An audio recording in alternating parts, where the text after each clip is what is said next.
Você já se perguntou por que o mundo parece cada vez mais controlado por forças que você não pode ver, não pode eleger e tampouco pode questionar? Por que governos mudam, mas as políticas continuam as mesmas? Por que a fé virou comércio e a espiritualidade apenas um espetáculo de circo? Por que o dinheiro reina como senhor absoluto sobre nações, famílias, consciências e pessoas? O que você vai ver agora não está nos jornais, nem nos sermões dos padres ou pastores, tampouco nos livros escolares. É uma história contada apenas ao círculo interno das ordens secretas. Essa verdade foi escondida por milênios, apagada dos evangelhos, suprimida pelos concílios, perseguida pelas inquisições e ridicularizada pelos especialistas do próprio sistema que ela denuncia. É a história de uma guerra invisível entre dois deuses. De um lado, Mamon, senhor da matéria, do ouro, da dívida e do domínio terrestre, Deus adorado nas bolsas de valores, nos bancos centrais, nas torres de concreto e nos templos do ego. Do outro, o Deus vivo, o Espírito, a fonte, o inefável. Aquele Deus que não se vende, que não se compra, que não se mede em moedas, mas que habita no silêncio da consciência interior, desperta. E o campo de batalha não está nas fronteiras dos países, mas no coração da humanidade, onde o Cristo solar um dia levantou sua voz contra o império do dinheiro e por isso foi crucificado. Prepare-se para uma revelação que mudará de verdade a forma de como você enxerga a história, a religião, a política e o próprio sentido da sua existência. Porque enquanto você achava que era livre, estava servindo a Mamon, e talvez nunca tenha percebido que não tenha livre-arbítrio. Você sempre foi enganado. Inscreva-se no canal, curta e compartilhe o vídeo. Antes de prosseguirmos, pedimos para nos ajudar. Comente abaixo. Eu quero saber a verdade real. Isso nos ajuda muito e incentiva a revelar novas verdades escondidas pelos senhores do mundo.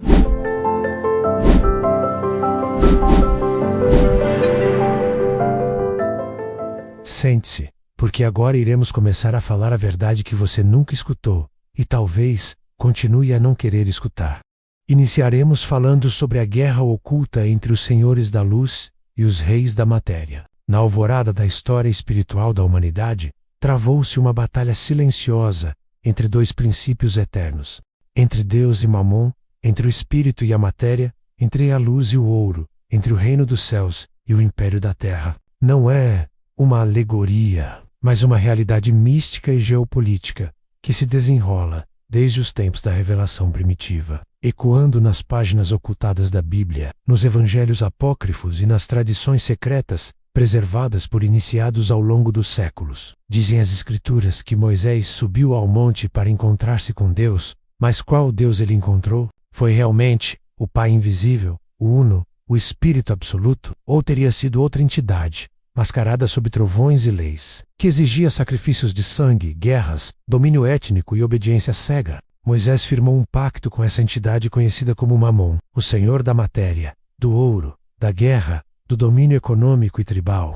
Na tradição esotérica esquecida, aprendemos que Moisés não foi apenas profeta, mas ele foi um arquimagista, um discípulo, e também genro do feiticeiro africano Jetro. Este Deus Mamon se apresentou sob o nome de Jeová, um Deus ciumento, parcial, vingativo, que não representava a totalidade divina, mas apenas uma força inferior, uma egrégora de domínio racial e financeiro. Foi com esse pacto que se fundou o embrião do Império Hebreu, não como nação espiritual, mas como máquina de conquista material. A Terra Prometida era um território físico a ser invadido. Os povos que ali viviam, eles deveriam ser exterminados e as riquezas saqueadas.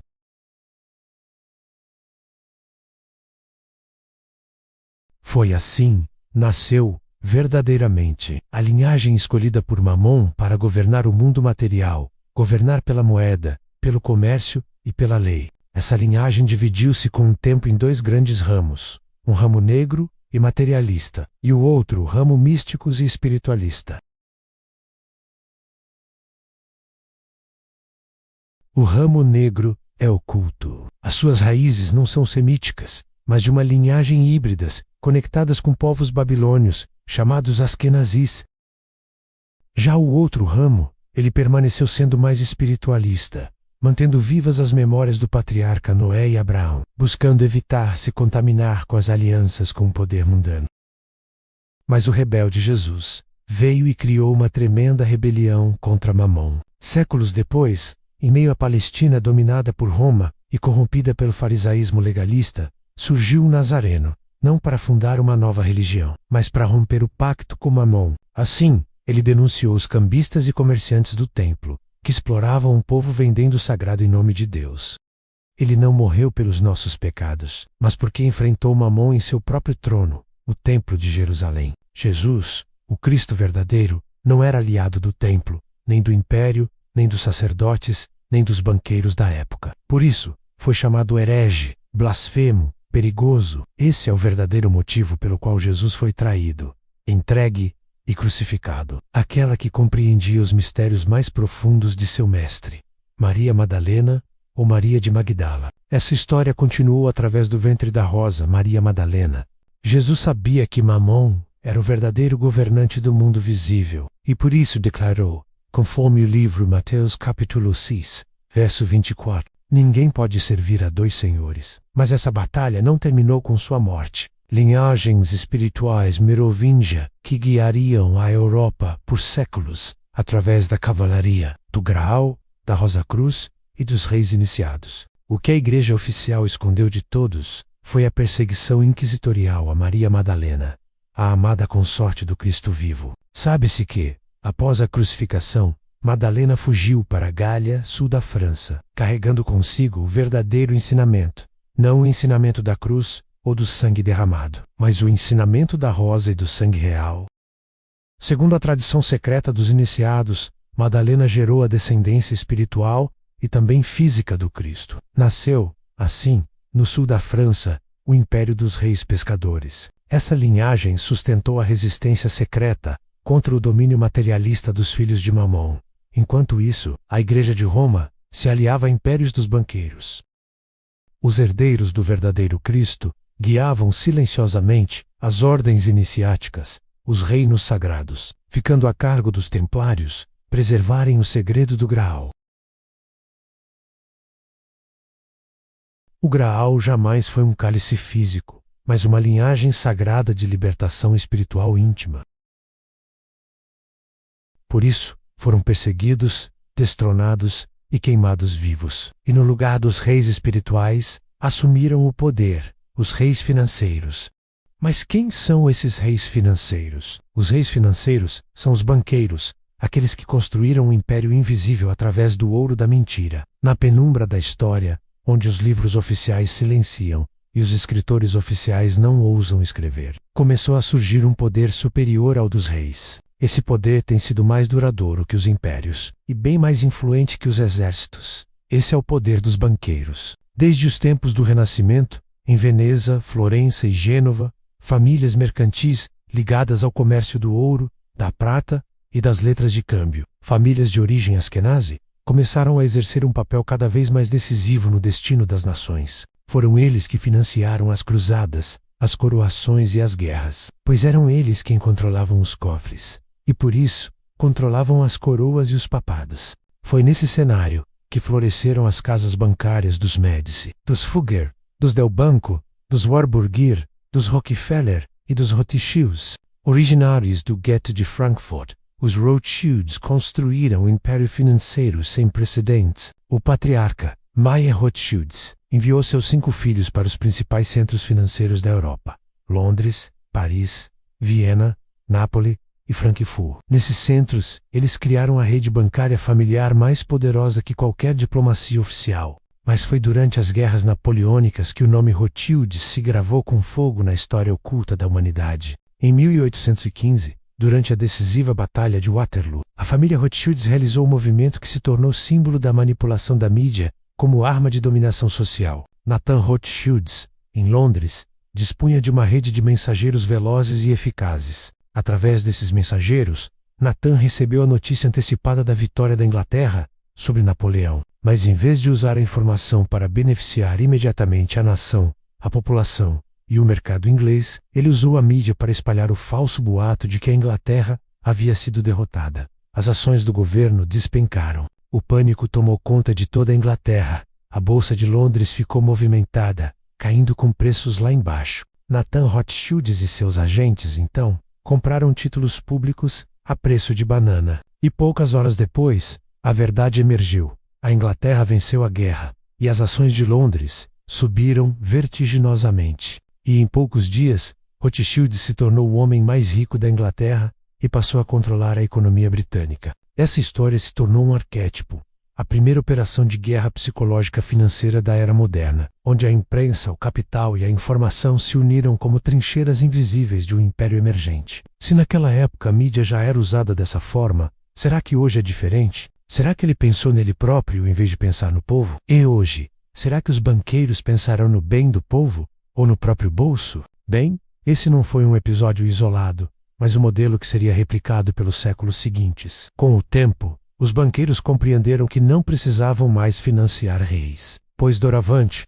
poderiam substituí-los por parlamentos endividados e presidentes nacionais submissos. Surgiu assim a ilusória repúblicas democráticas, que nada mais eram que teatro usado pelos banqueiros para indicar seus representantes, ou seja, seus deputados, senadores e presidentes. Pois quem controla o crédito, controla os destinos da terra. Quem paga a banda, escolhe a música. É através desses seus representantes que os banqueiros enriquecerem e continuam enriquecendo, escravizando a população através do trabalho mal remunerado e empréstimos com juros altíssimos. A partir dos empréstimos, não era mais o ouro que ditava as regras, mas o crédito dos banqueiros. Agora vamos revelar a forma como esse sistema globalista dos banqueiros imperam no mundo todo. Bem, com o domínio do crédito e o colapso do poder monárquico tradicional, os banqueiros do século XIX e XX perceberam que não precisavam mais atuar nos bastidores da nobreza. Agora eles poderiam ser os próprios arquitetos de um novo império.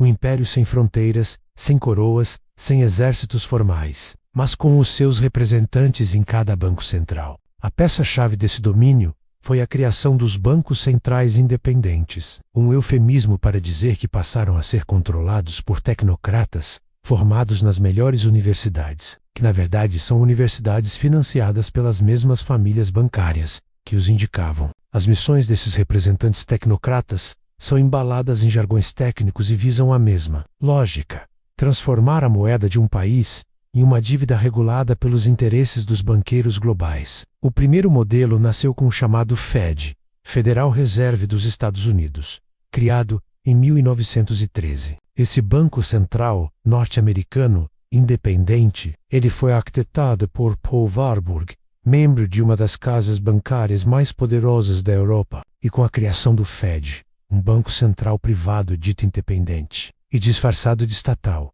inaugurou-se o padrão global. Bancos centrais sem controle popular, mas com total controle sobre o que os governos podem ou não fazer com sua economia. Assim os países perderam sua soberania econômica, e desde então, não há país no mundo que seja livre para emitir sua própria moeda, definir seus próprios juros, ou regular seu próprio crédito, sem que isso seja avaliado e decidido pelo sistema financeiro internacional. Mas a arquitetura do domínio não se limitou à moeda. Ela avançou sobre a política, os tribunais, a mídia e principalmente sobre o meio ambiente. Sob a bandeira da sustentabilidade, um novo tipo de guerra foi declarada: a guerra ecológica financeira. As chamadas leis ambientais internacionais, redigidas em fóruns globais por ONGs, impõem restrições severas às estatais nacionais, especialmente em países ricos em recursos naturais, como por exemplo, o Brasil. Não se esqueça que essas ONGs, elas são financiadas pelos bilionários, como George Soros, Bill Gates e fundações a dos Rockefeller. As leis ambientais, criadas por essas ONGs, elas sufocam a capacidade operacional das empresas estatais, impedem investimentos, bloqueiam financiamentos e tornam suas atividades inviáveis, até que sejam terceirizadas, isto é, obrigadas a serem vendidas a preço de banana. Foi assim com a Vale do Rio Doce, maior riqueza do Brasil. Foi vendida por bem menos do que valia em caixa, com a justificativa e o pretexto de corrupção e ineficiência, mas que logo após a privatização, ela teve as suas restrições revertidas, permitindo lucros recordes aos novos acionistas internacionais. Agora mesmo, isso se repete com a Petrobras, após anos de sabotagem. escândalos promovidos e amplificados seletivamente, e leis ambientais que engessam sua expansão, vê-se novamente o mesmo teatro, a pressão para privatizá-la. A margem equatorial, rica em petróleo, possui mais petróleo que as Arábias. Não pode ser explorada por leis ambientais, criadas pelo Partido Solidariedade.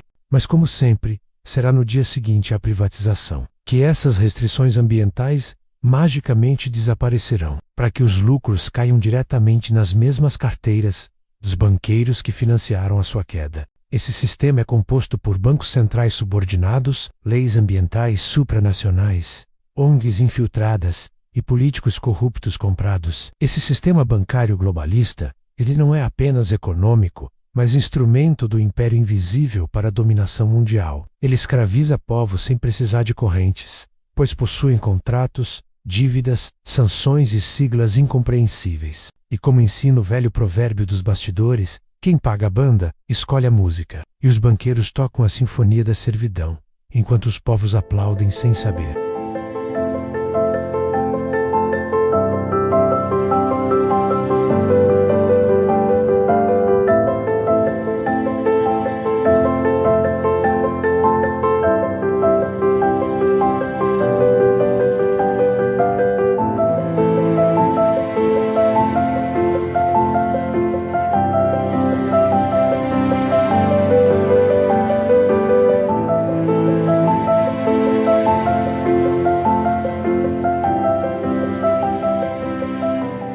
Aceitando ou não o que será revelado, essa é uma verdade real e imutável, que impera no Brasil e no mundo, desde sempre. Você querendo e aceitando como solução, ou não, se o domínio global dos banqueiros é como um xadrez silencioso jogado por séculos, é de se imaginar que todas as peças já estejam sob controle, e que cada movimento tenha sido previamente calculado e que cada país dance conforme a melodia do capital transnacional. No entanto, por vezes, surge uma falha no sistema, um bug na matriz, um personagem improvável que escapa das planilhas e dos relatórios das fundações globalistas. Nós já passamos por isso 2 vezes, e assim como antes, estamos deixando passar, ou até já perdemos essa terceira oportunidade, de vencer o sistema dos banqueiros e oligarcas. Não queremos fazer apologia política, e nem teríamos como, pois os primeiros personagens antissistema já morreram, e o atual, assim como os anteriores, caminha para o mesmo fim,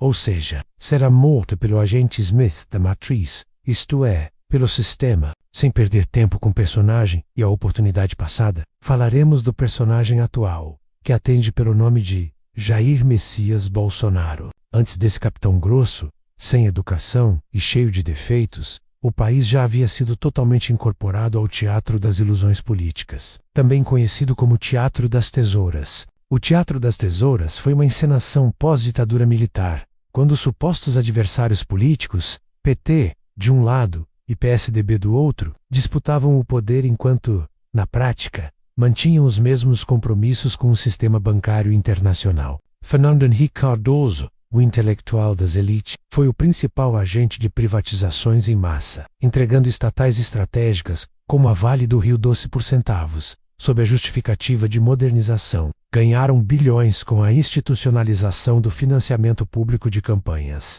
Lula, o messias sindical, que deveria representar os pobres, fortaleceu como nunca o sistema financeiro. Foi sob seu governo que os bancos lucraram mais. Dilma Rousseff, sua sucessora, aprofundou a submissão às agendas ambientais impostas por ONGs estrangeiras, abrindo espaço para o enfraquecimento das estatais de energia e petróleo, bloqueando licenças de exploração, impondo marcos regulatórios que engessavam o crescimento das estatais nacionais, entregando ao capital transnacional o controle técnico-financeiro do Estado, atraindo prejuízos exorbitantes. Michel Temer, o suposto conciliador, deu continuidade ao desmonte, blindando os interesses do sistema com uma retórica constitucionalista. São os mesmos banqueiros que financiam sua destruição. Jair Bolsonaro, um deputado do baixo clero, sem apoio dos grandes partidos, sem financiamento dos banqueiros, sem vínculos com as ONGs e com um discurso tosco,